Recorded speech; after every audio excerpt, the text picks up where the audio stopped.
de um novilho para ser apresentado no Santo dos Santos, aspergido sobre a arca pelos seus próprios pecados e os de seus familiares. Em seguida, o sangue de um cabrito será aspergido para cobrir os pecados do povo para o próximo ano. É um dia muito elaborado para o sumo sacerdote. Sempre nos perguntam se o sumo sacerdote tinha uma corda amarrada no tornozelo quando ele entrava no Santo dos Santos para ministrar. A ideia é que, se ele por algum motivo estivesse cerimonialmente impuro ou inaceitável para Deus quando entrasse no Santo dos Santos, Deus o mataria ali mesmo. Ninguém poderia entrar para pegá-lo, por isso amarravam uma corda nele para puxá-lo para fora. Como iriam saber que ele estava morto? Bom, havia guizos em torno da barra de seu manto, e quando os guizos paravam de suar por um longo período, a teoria diz que ele deveria estar morto e o puxavam para fora pela corda. Até onde nós sabemos por todas as nossas pesquisas, nossos estudos dos escritos, pelas tradições, essa tal corda ou esse evento não ocorreu.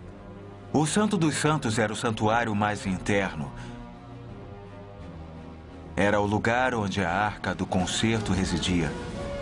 Era o lugar onde a nuvem da glória Shekinah estava, lá na arca do concerto. Pena que nos dias do Novo Testamento, nada disso havia no Santo dos Santos. No Velho Testamento, lemos que a presença de Deus na glória Shekinah deixou o templo. Mais tarde, quando o povo da Babilônia marchava pela terceira e última vez sobre a cidade, os judeus retiraram a arca do templo e a esconderam até onde sabemos. De modo que nos dias do Novo Testamento, quando o sumo sacerdote entrava além do véu, tudo o que havia lá naquele momento era uma base de pedra de 8 centímetros de altura na qual a arca estaria colocada. O prédio que vocês veem ao norte do templo é a Fortaleza Antônia. Herodes a construiu ao norte do templo para que os soldados pudessem rodear totalmente as lajes dos pórticos no caso de ocorrer uma invasão no pátio dos gentios. Do lado de fora havia 2 reservatórios de água e o mercado, onde guardavam as ovelhas para os sacrifícios. O reservatório de Israel localizava-se ao longo do muro norte do Templo do Monte. Alguns arqueólogos sugeriram que ele fazia parte da fortaleza Antônia original. De fato, o fosso que o cercava foi mudado quando o rei Herodes o Grande o reformou para Marco Antônio. Mas outros também têm afirmado que pode ter sido usado e chamado em certa ocasião de o Lago dos Cordeiros, onde os cordeiros eram banhados e preparados para a adoração no templo. O outro reservatório com os 5 pórticos é o Poço de Betesda. Os 5 pórticos, o Poço de Betesda, estão em João capítulo 5. Foi ali que Jesus esteve e curou um homem que era paralítico há 38 anos. Um fato interessante, foi a única vez nas Escrituras em que Jesus esteve com uma multidão e apenas curou um.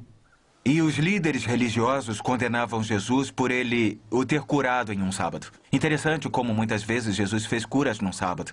Ele estava ilustrando a verdade que o sábado foi feito para o homem e não o homem para o sábado. Descendo pelo portão norte em Jerusalém, chamado Porta de Damasco, descendo direto pelo centro da cidade, através do vale Tiropocon, fica a estrada principal para entrar em Jerusalém. Se observarem logo atrás do templo, o maior mercado da cidade ficava nessa entrada principal logo atrás do templo, aqui. Boa estratégia mercadológica, mesmo para 2000 anos atrás. Se você fosse a Jerusalém, teria que passar pelo mercado. Ainda hoje funciona. Os shoppings são construídos sempre na rua principal. Ao norte vão notar a colina que já foi mencionada, o Gólgota, o lugar da caveira. Os romanos sempre crucificavam ao longo da estrada principal de entrada e saída de qualquer cidade que ocupavam. Queriam que todos os visitantes vissem de perto e pessoalmente qual era o castigo para os crimes contra Roma. Logo do outro lado de onde fica a estrada principal, do outro lado dessa colina, a cerca de 70 metros de distância, é onde fica o túmulo que Sir Charles Gordon encontrou, onde ele acreditava que Jesus ressuscitou. Sir Charles era um arqueólogo amador, visitava Jerusalém e da casa de um amigo ele notou que ao norte havia uma colina com o rosto de uma caveira. Ele começou a fazer pesquisas naquela área e encontrou o túmulo. Um túmulo que se enquadrava à descrição bíblica do túmulo do homem rico registrada na Bíblia. O tamanho e o formato dele se enquadravam à descrição. Ao continuar suas pesquisas, encontrou um grande jardim e evidências de um jardim muito grande. Encontrou uma cisterna que deveria reter 1 milhão de litros de água. Também encontrou a maior vinícola de Jerusalém. Esta era uma forte evidência de ser uma possibilidade do local da morte, sepultamento e ressurreição do Senhor Jesus.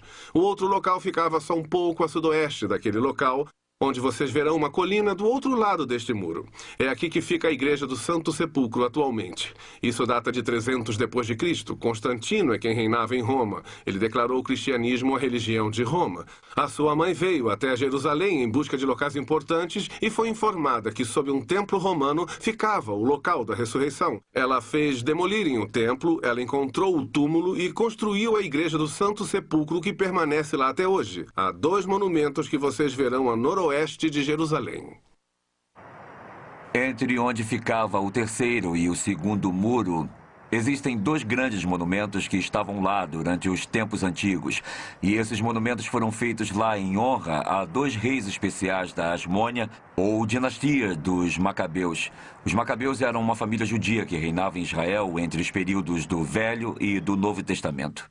Esta torre era usada para observarem o norte caso os inimigos viessem através da terra de Israel. O faziam literalmente através de tochas à noite ou durante o dia através do soar de buzinas. Eles podiam alertar Jerusalém que ela estava sendo atacada. Ela era sempre atacada pelo norte, porque o muro ao norte não tinha vale. Todos os outros muros estavam protegidos por vales. E eles podiam sinalizar de quase 150 quilômetros de distância para preparar a cidade para ser defendida enquanto consertavam os muros. O edifício alto no centro da cidade era a Torre de Luz. Era usada no sábado. Na sexta à tarde, um sacerdote ficava na torre. Ele alinhava as pedras da torre com o muro ocidental. Assim que o sol se punha no oeste, abaixo do alinhamento, ele sinalizava este homem no canto do templo para tocar a trombeta, indicando que o sabá começara. Sábado à noite, ele repetia o processo e o sabá tinha terminado. Deste modo, todo mundo, pelo menos em Jerusalém, começaria e terminaria o sabá ao mesmo tempo. Próximo deste prédio estava provavelmente o prédio mais importante fora o Templo de Jerusalém. Era chamado de Casa dos Registros. Todas as genealogias do povo judeu eram guardadas ali. Por exemplo, se um jovem se apresentava para ser sacerdote, havia muitas qualificações, mas entre elas teria que provar que descendia da tribo de Levi e da linhagem de Arão. Como ele faria isso? Ele teria que ir até a Casa dos Registros. Lá ele podia saber a sua linhagem. Um grande dilema do povo judeu. Aqueles registros naquele prédio foram todos destruídos em 70 depois de Cristo. Hoje nenhum judeu sabe de que tribo ele veio.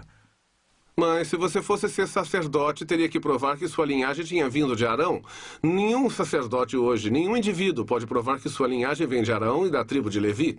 Maior problema que este existe para o povo judeu que não crê que Jesus é o verdadeiro Messias. Eles continuam esperando o Messias. Como alguém pode provar sua linhagem de Davi da tribo de Judá hoje sem esses registros? Não pode. Jesus foi bem claro sobre isso quando esteve aqui. Ele disse, eu vim em nome do meu Pai. Ele veio com as credenciais apropriadas. Moisés, os salmos, os profetas falaram de mim, mas vocês me rejeitaram. Eu lhes digo isso, um dia outro virá em seu próprio nome e ele vocês receberão. Triste comentário sobre o que ocorrerá com Jerusalém, quando aquele que eles receberem sem as credenciais se tornará o pior pesadelo deles, mas eles irão vê-lo como aquele que vai trazer a paz, o Messias. Eles deviam saber que o Messias teria de vir antes de 70 a.C. e da destruição dos registros, e eu afirmo a vocês que ele veio.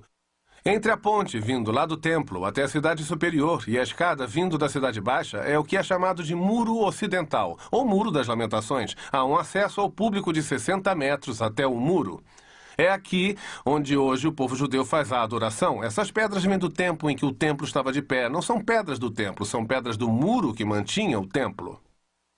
Não ficou nenhuma pedra sob pedra do templo, mas esta é a área mais próxima que o povo judeu tem acesso para adoração, até obterem um acesso ao Templo do Monte e reconstruir o seu templo. Assim, eles adoram aqui, agora, temporariamente. Aqui vocês podem ver o Palácio de Herodes o Grande, medindo aproximadamente 6 acres. Lembre-se que falamos sobre uma torre para proteger a cidade do norte. Tem 3 torres ao norte do quintal dos fundos. Notem um muro que contorna o palácio protegendo dos moradores.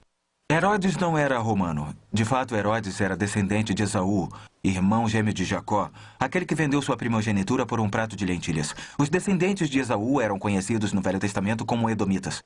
No Novo Testamento, com a influência grega, tornou-se idumeu.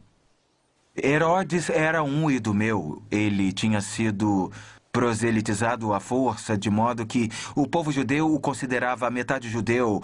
Essa foi a única razão por que o aceitaram, embora com reservas, como seu rei, porque, pelo menos, havia um vínculo da parte dele ao judaísmo. Ao norte do Palácio de Herodes o Grande, vocês notarão as torres. Elas tiveram nomes de amigos ou de parentes. Fazael era um membro da família dele. A outra era Hípicos, que era comandante de seu exército e também amigo. E Mariane. Mariane era uma das suas 10 esposas, uma princesa judia e um símbolo de conquista para o povo judeu. Mas não durou muito tempo. Foi espalhado um boato pelo único membro da família de Herodes o Grande que tinha ciúmes de Mariane, de que ela estava tramando pelo trono em favor dos 2 filhos que ela tivera com ele. Ele acreditou no boato e mandou assassinar todos os 3. Era assim que Herodes resolvia os problemas. Vocês não iam querer ser amigo nem tampouco inimigo de Herodes. Logo após o assassinato de sua família, Roma disse que era melhor ser o porco de Herodes do que o seu filho. Eles viveriam mais. Esse é o tipo de homem que ele era. Herodes também sabia que ninguém iria chorar sua morte quando ele morresse em Israel. É muito importante chorar por um morto. Isso no Oriente Médio é mostrar respeito. Se você não tem parentes e amigos, tem que contratar pranteadores. E ele sabia que ninguém iria chorar por ele. Assim, ele teve sua própria estratégia. Herodes era um rei muito mau e muito ciumento. Sabemos que ele foi o mesmo Herodes que deu a ordem para matar todos os bebês machos de até 2 anos de idade que morassem em Belém quando os 3 sábios não retornaram. E quando o próprio Herodes se aproximava da morte em Jericó, ele deu mais uma dessas terríveis ordens. Eles tinham que reunir os mais proeminentes líderes judeus na terra, talvez cerca de uns 300, e colocá-los dentro do seu hipódromo. Uma construção que ele fez para corridas de biga e lutas olímpicas. Herodes sabia que ninguém iria chorar por ele quando morresse. Assim, ele decidiu resolver isso. E disse à sua irmã que 1 hora após sua morte, eles deveriam mandar matar todos os líderes judeus proeminentes em seu hipódromo. Assim haveria prantos na terra, mesmo não sendo por ele. Também na cidade superior vocês vão notar o Palácio Asmoneu, que deveria estar nesta área, não grande o bastante para Herodes o Grande quando ele veio. Ele construiu vários palácios por toda Israel. Lugares onde ele pudesse escapar de Jerusalém caso houvesse alguma revolta. Se a sua vida fosse ameaçada, ele poderia fugir para esses palácios e viver o resto de sua vida sem deixar a cidade. Ele tinha concubinas, comida e água suficiente para viver fora a vida toda. Esse homem era um gênio, quando se tratava de coisas humanas, mas para relações públicas ele não era bom. Este aqui é o anfiteatro. Havia peças, palestras, concertos, muito grego, muito romano em sua cultura. Também sabemos que Anás e Caifás, suas casas teriam sido na Cidade Alta. Eles eram ricos porque, se vocês se lembram bem, roubavam os pobres no templo. O sumo sacerdote tinha transformado a casa de oração num covil de ladrões, cobrando taxas exorbitantes pelo câmbio do dinheiro e também aumentando o preço dos cordeiros para o sacrifício. E notamos também o túmulo tradicional do rei Davi na Cidade Alta.